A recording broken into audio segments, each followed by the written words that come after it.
बदल सक बाल्टी बदल बाल्टी रखे भी अपना सायर भाई सक एक ब्रांड है तो ब्रांड का काम करदा ये है टाइम चल गए केड़ा मौके पे है 3 नंबर ठीक है ठीक पता लग गया चल चल चो चो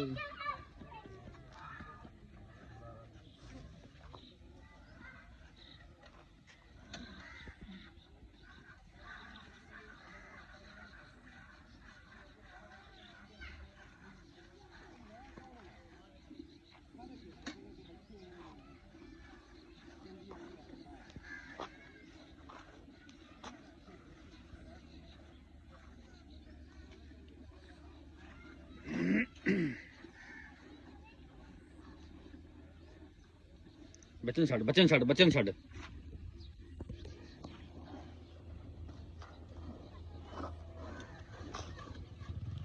जर्सी की चुवाई मुकम्मल होगी पलटा दे उधर नहीं इधर परली पा परली पा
लो जी चुवाइयां मुकम्मल दो गाइयां दी ठीक है बस छोड़ो बच्चे थले